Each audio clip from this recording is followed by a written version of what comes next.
Mafia Atiq के बेटे अली को कस्टडी रिमांड में लेगी पुलिस। इस वक्त की बड़ी खबर सामने आई है। कस्टडी रिमांड में लेने के लिए पुलिस ने तैयारी शुरू कर दी है। उमेश पाल हत्याकांड को लेकर अली से पूछताछ यहां पर की जाएगी। प्रयागराज के नैनी सेंट्रल जेल में अली अहमद बंद है, लेकिन अब यहां पर कस्टडी रिमांड भी पुलिस लेगी, इसकी तैयारी शुरू कर दी गई है। और उसके बाद अली अहमद से तमाम सवाल यहां पे पूछे जाएंगे, पूछताछ शुरू कर दी जाएगी। प्रयागराज के नैनी सेंट्रल जेल में अली अहमद फिलहाल जेल में बंद है, लेकिन पुलिस कस्टडी रिमांड में लेने की तैयारी कर रही है। इसकी तैयारियां शुरू कर दी गई है। उमेश पाल हत्याकांड को लेकर के अब अली से पूछताछ होने जा रही है। प्रयागराज में जिस तरीके से उमेश पाल की हत्या हुई थी, उसके बाद से तमाम जितने भी नाम सामने आ रहे हैं, एक एक करके पुलिस उन तक पहुंच रही है। लेकिन अब इन सब के बीच ये बड़ी खबर आ रही है, माफिया अतीक के बेटे अली को कस्टडी रिमांड में पुलिस लेने जा रही है और इसके लिए तैयारी भी शुरू कर दी गई है। उमेश पाल हत्याकांड को लेकर के अली से सवाल जवाब किए जाएंगे, पूछताछ की जाएगी कि आखिरकार वो क्या कुछ जानता है, क्या इसमें और भी किसी की भूमिका थी। शाइस्ता परवीन जो लंबे समय से फरार चल रही है, उसके बारे में भी अली अहमद से पूछताछ यहाँ पर की जा सकती है। तमाम सवाल जवाब किए जाएंगे, इसकी लिस्ट तैयार हो चुकी है। प्रयागराज के नैनी सेंट्रल जेल में अली अहमद जो कि बंद है, उमेश पाल हत्याकांड को लेकर के अब अली अहमद से पुलिस पूछताछ करने जा रही है। ये इस वक्त की बड़ी जानकारी सामने आई है। उमेश पाल हत्याकांड को लेकर के सवाल जवाब अब अली अहमद से होने जा रहे हैं। और इसी बीच इसी से जुड़ी प्रयागराज से एक और बड़ी खबर सामने आ रही है। अतीक की हत्या का बदला लेने की धमकी देने पर केस दर्ज हुआ है। एडीजी लॉ एंड ऑर्डर के आदेश पर साबरकाम थाने में एफआईआर दर्ज की गई है। ट्विटर हैंडल आपको बता दें कि यहाँ से 10 सज्जाद मुगल से अपलोड किए गए धमकी भरे ट्वीट यहाँ पर किए गए हैं। ये ट्विटर हैंडल आप देख रहे हैं। ट्वीट के साथ ही अतीक अहमद के बेटे अली की एक तस्वीर भी यहाँ पर अपलोड की गई है। प्रयागराज के साइबर क्राइम थाने में आईपीसी की धारा 505(2) और आईटी एक्ट 2008 की धारा 66 के तहत यहाँ पर केस दर्ज कर लिया गया है। जांच के बाद पुलिस अब यह पता लगाने की कोशिश में है कि यह ट्विटर हैंडल कौन इस्तेमाल करता है। धमकी देने के इसके पीछे असली मंशा क्या थी। अतीक अहमद और उसके बेटे अली का मददगार आरोपी मददगार तो नहीं है कहीं। ये तमाम सवाल अब जाने जाएंगे। इसको लेकर के पुलिस की तरफ से छानबीन शुरू भी कर दी गई है। तो ट्वीट के साथ ही अली अहमद की ये फोटो जो आप देख रहे हैं, इसमें ये अली अहमद नजर आ रहा है। अली अहमद के अतीक अहमद का ये बेटा, यहाँ पे उसकी तस्वीर अपलोड की गई है। बीच एक और बड़ी खबर है। प्रयागराज से अतीक अहमद की फरार पत्नी शाइस्ता परवीन से जुड़ी ये इस वक्त की सबसे बड़ी खबर सामने आ रही है। प्रयागराज पुलिस ने शाइस्ता परवीन को माफिया करार दे दिया है। पुलिस ने अपनी एफआईआर में शाइस्ता परवीन को माफिया अपराधी लिखा। एफआईआर में लिखा है कि शाइस्ता परवीन अपने साथ शूटर रखती है। धूमनगढ़ थाने के प्रभारी राजेश कुमार मौर्य ने एफआईआर दर्ज कराई थी। 2 मई को अपने के थाने में एक एफआईआर दर्ज कराई गई थी। वहीं 2 मई को अतीक की गिरफ्तारी के बाद पुलिस ने अपनी तरफ से उसके खिलाफ एफआईआर दर्ज कराई थी। दस्तावेजी पुलिस की एफआईआर आप देख रहे हैं। इसमें साफ तौर पर शाइस्ता परवीन को माफिया अपराधी करार दिया गया है पुलिस की तरफ से। तो शाइस्ता परवीन अपने बेटे असद के जिस दोस्त आतिफ जफर के घर रुकी थी, उसके घर को में से ये यहाँ पर ये बड़ी जानकारी निकलकर सामने आई है। तो शाइस्ता परवीन जो लंबे समय से फरार चल रही है और अब तो पुलिस की तरफ से एफआईआर में इस माफिया अपराधी भी यहां पर करार दे दिया गया। ऐसे में शाइस्ता परवीन की क्राइम कुंडली क्या है, ये अब आपको हम बता देते हैं। प्रयागराज में शाइस्ता परवीन पर 4 केस दर्ज है। 3 धोखाधड़ी और 1 हत्या का मुकदमा दर्ज किया गया है। उमेश पाल हत्याकांड की आरोपी है शाइस्ता परवीन। इतना ही नहीं, उमेश पाल मर्डर केस में 50,000 का इनाम भी घोषित किया गया है। जो पहले 25 था, बढ़ा करके राशि को 50,000 कर दिया गया।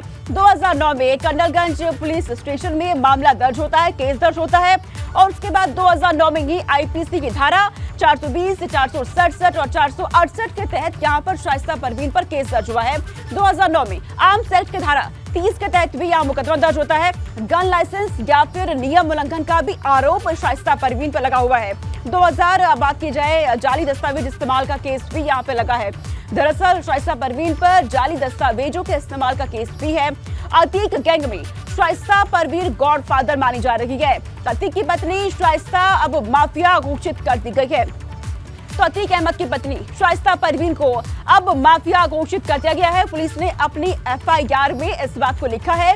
ये एफआईआर आपकी टीवी स्क्रीन पर पुलिस की तरफ से यहाँ पर साफ साफ शब्दों में लिखा गया है, माफिया अपराधी शाइस्ता परवीन। और इसी से जुड़ी हुई प्रयागराज से एक और बड़ी खबर। अरबाज और उस्मान एनकाउंटर की जांच के लिए न्यायिक आयोग गठित कर दिए गए हैं। 2 सदस्यीय न्यायिक आयोग की टीम आज प्रयागराज जाने वाली है। आयोग में हाईकोर्ट के रिटायर्ड जज राजीव लोचन मेहरोत्रा शामिल है। वहीं रिटायर्ड डीजी विजय कुमार गुप्ता भी आयोग में शामिल है। मौके पर जाकर के घटनास्थल का मुआयना करेगी ये टीम। 27 फरवरी को अरबाज वहीं तो 6 मार्च को एनकाउंटर में उस्मान मारा गया था। अरबाज ने ही उमेश पाल शूट आउट में क्रेटा कार चलाई थी, वहीं उस्मान ने उमेश पाल पर पहली गोली चलाई थी। जानकारी ये भी है, आपको बता दें कि झांसी में 13 अप्रैल को ही असद और मोहम्मद गुलाम एनकाउंटर की भी जांच के लिए न्यायिक आयोग का गठन किया गया है। यह आयोग असद और गुलाम एनकाउंटर की भी जांच करने जा रहा है। इसके अलावा 15 अप्रैल को माफिया अतीक अहमद और अशरफ हत्याकांड की भी 5 सदस्यीय न्यायिक जांच आयोग जांच कर रही है। अतीक अशरफ मर्डर केस की जांच कर रहे न्यायिक आयोग के चेयरमैन इलाहाबाद हाईकोर्ट के पूर्व चीफ जस्टिस डीबी भोसले हैं। तो मौके पर जाकर के घटनास्थल का मुआयना ये टीम अब करने वाली है। तो आयोग में हाईकोर्ट के रिटायर्ड जज राजीव लोचन मेहरोत्रा शामिल किए गए हैं। अरबाज उस्मान एनकाउंटर की जांच के लिए आयोग अब यहां पर गठित कर दी गई है।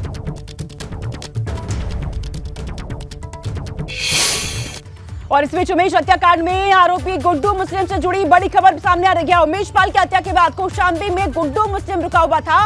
कई दिनों तक कौशांबी के अवधन गांव में गुड्डू मुस्लिम ने पनाह ली थी। इसी गांव के एक फार्म हाउस में कई दिनों तक गुड्डू मुस्लिम रुका हुआ था। अतीक अहमद के बेहद करीबी शमीम और नसीम का यहां पर फार्म हाउस था। शमीम और नसीम दोनों सगे भाई हैं। पड़ोस के गांव का एक प्रधान भी पनाह देने में शामिल यहां पर था।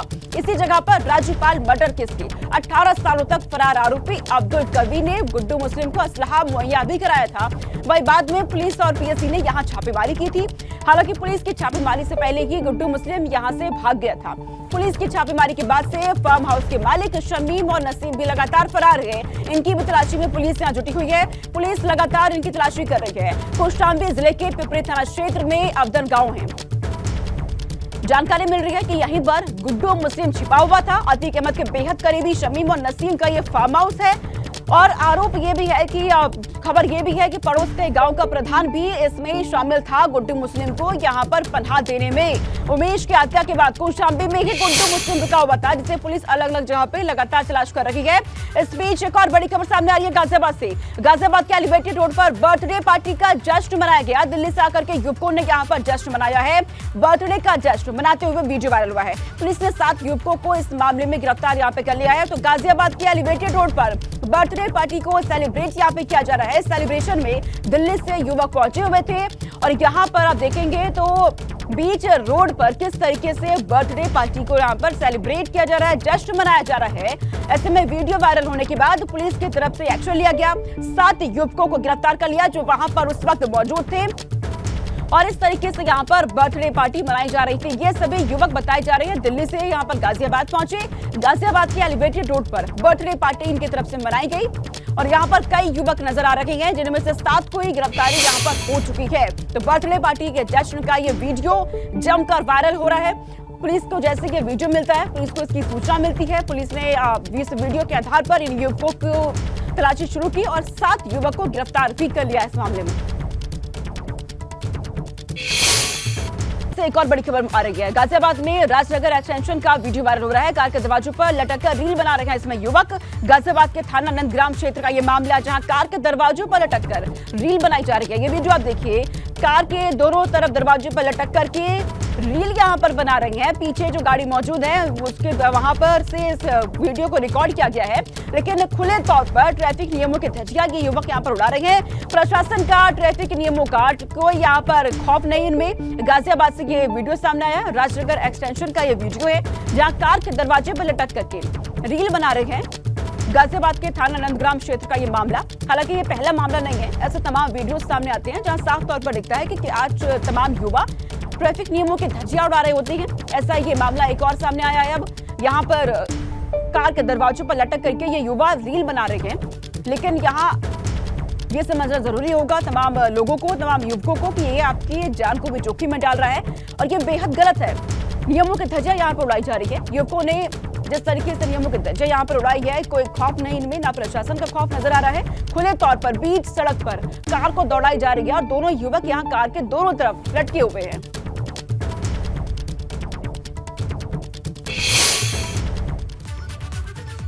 और अगली खबर है जौनपुर से। जौनपुर में फूड पॉइजनिंग से 100 बाराती बीमार हो गए हैं। ये बताया जा रहा है कि यहाँ पर रसमलाई और खाने के बाद इनकी तबीयत अचानक से बिगड़ गई। बीमार को अलग अलग अस्पताल में भर्ती करा दिया गया है। तमाम बीमारियों जो लोग बीमार हुए हैं बारातियों से शाहगंज CHC अस्पताल वहां से भेजा गया। खितसराय राजापुर की यहाँ पर ये बारात दरअसल जा रही थी और खबर ये सामने आई कि सभी को अचानक से उल्टी और दस्त होने लगी। सभी की हालत यहाँ पर बिगड़ गई, जिसके बाद इन्हें अस्पताल में भर्ती कराया गया। बीमार बारातियों की हालत स्थिर फिलहाल बताई जा रही है, लेकिन अचानक से इनकी तबीयत बिगड़ जाती है। तकरीबन 100 बाराती पहुंचे हुए थे और खाना खाने के बाद बताया जा रहा है कि रसमलाई भी इन लोगों ने खाई थी। उसके बाद से अचानक से तबीयत यहाँ पर बिगड़ गई।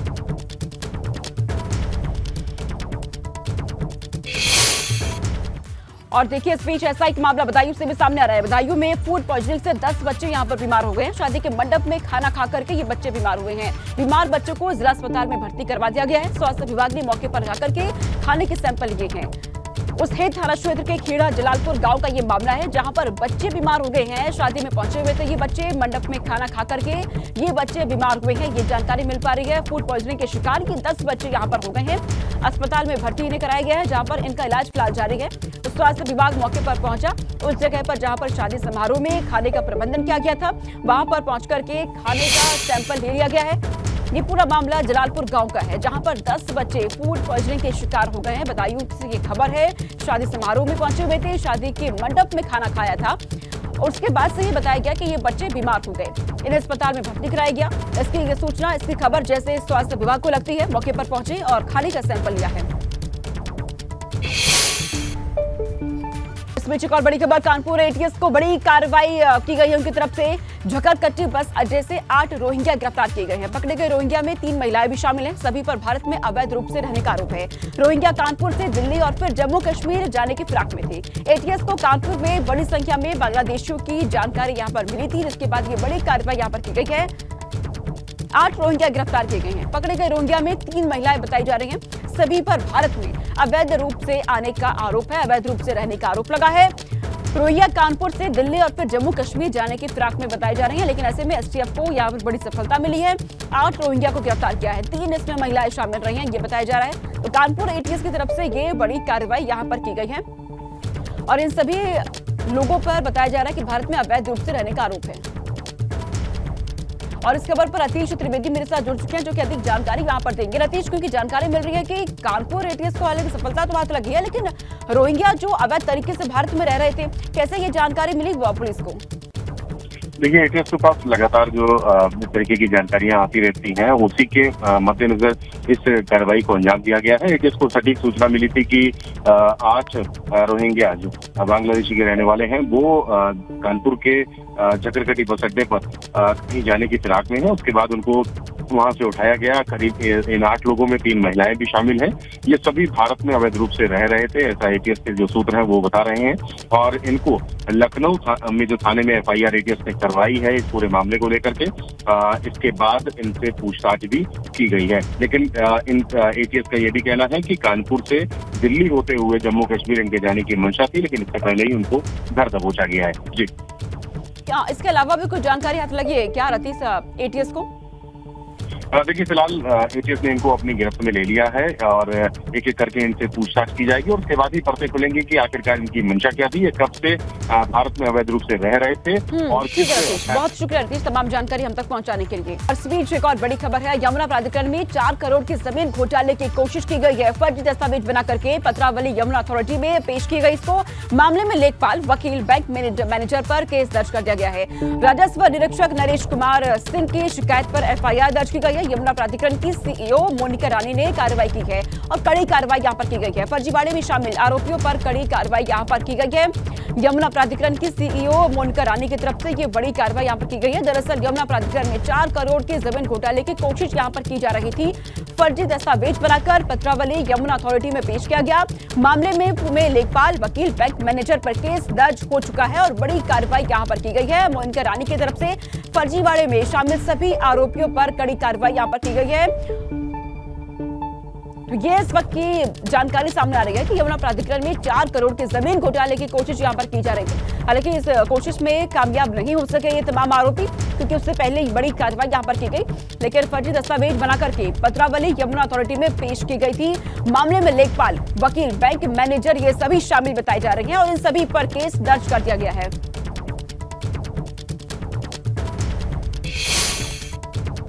रामपुर के स्वार और मिर्जापुर की 96 विधानसभा सीट पर हो रहे उपचुनाव के लिए आज चुनाव प्रचार थम जाएगा। दोनों सीटों पर 10 मई को वोट डाले जाएंगे और 13 मई को निकाय चुनाव के साथ ही नतीजे भी घोषित कर दिए जाएंगे। तो आज चुनाव प्रचार थम जाएगा। ऐसे में सभी दिग्गज जुटे हुए हैं तमाम लोगों को मनाने में, अपने अपने प्रत्याशियों के पक्ष में वोट डालने की अपील कर रहे हैं, क्योंकि आज जो चुनाव प्रचार थमने जा रहा है, दोनों सीटों पर 10 मई को वोट डाले जाएंगे और 13 मई को नतीजे भी इसके सामने आ जाएंगे। 10 मई को वोटिंग होने वाली है। तो ये इस वक्त की जानकारी सामने आ रही है। रामपुर के स्वार और मिर्जापुर की 96 विधानसभा सीट पर 10 मई को वोटिंग होनी है। 10 मई को मतदान यहाँ पर होना है और 13 मई को निकाय चुनाव के साथ ही यहाँ पर भी नतीजे घोषित कर दिए जाएंगे कि कौन यहाँ पर जीता है, किसकी यहाँ पर जीत दर्ज हुई है। सभी तमाम जो दिग्गज है वो मैदान में उतरे हुए हैं, चुनाव प्रचार किए जा रहे हैं, लोगों को मनाने की यहाँ पर कोशिश हो रही है कि अपने प्रत्याशियों के पक्ष में वोट डालने की अपील कर रहे हैं। लेकिन आज शाम प्रचार थम जाएगा। 10 मई को यहाँ पर मतदान है।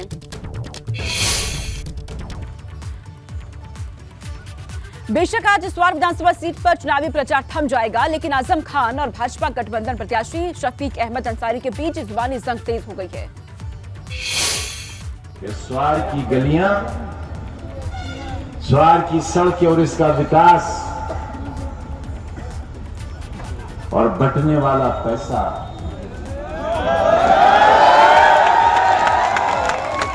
ये किसका है? अरे ये मेरे कलम का दिया हुआ है, ये मैंने दिया है। वारे नमक हराम।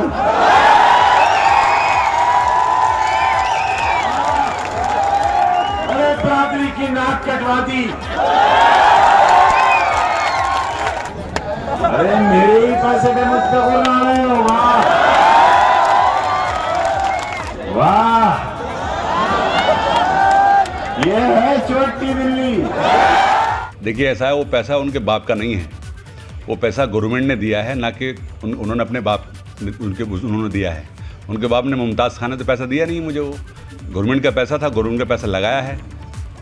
वो असल में क्या है, उनके 25 गिरी हुई, वो पागल हो गए हैं, उन्हें पहले अपने इलाज कराना चाहिए, ऐसा मुझे आभास है। और तमाम जो है इन पे बिल्कुल जो है वो तैयारी पे है और न्याय जो है इनकी न्यायपालिका इन पे पूरा सिकंजे कसे हुए हैं। और ये भी कहा है कि जो है नीचे के फैसले हम करते हैं, ऊपर के फैसले अल्लाह करता है। यही कारण है कि इनकी बदजुबानी से जो है इन्हें बहुत नुकसान हुआ है और ये बहुत दोनों बाप बेटे बहुत जल्दी जेल जाएंगे, मेरा ये ऐसा आभास है। और खबर है लखीमपुर से। लखीमपुर में हाथियों ने पर्यटकों को दौड़ा दिया है। दरअसल हाथियों के झुंड ने जिप्सी को दौड़ाया और यहाँ पर जिप्सी पे जो सवार थे सैलानी वो बाल बाल बचे हैं। दुधवा नेशनल पार्क के सोनारीपुर वन रेंज का ये पूरा मामला, जहाँ पर एक हाथी ने पर्यटकों को दौड़ा दिया। हाथियों के झुंड ने जिप्सी को दौड़ा दिया है। हाथियों का झुंड यहाँ पीछे पीछे और गाड़ी देखिए आप आगे आगे जा रही है। हालांकि इन सबके बीच जिप्सी में जितने भी लोग सवार थे, सैलानी सवार थे, वो बाल बाल बच चुके हैं। दुधवा नेशनल पार्क से ये तस्वीरें सामने आई है, जहां हाथियों के झुंड ने जिप्सी को दौड़ा दिया है। तमाम पर्यटकों में उस वक्त खौफ भी देखा गया, लोग डर भी गए थे, लेकिन यहाँ पर सभी बाल बाल बच चुके हैं, ये खबर मिल रही है। हाथियों के झुंड ने जिप्सी को वहां पर दौड़ाया। दुधवा नेशनल पार्क के सोनारीपुर वन रेंज का ये मामला।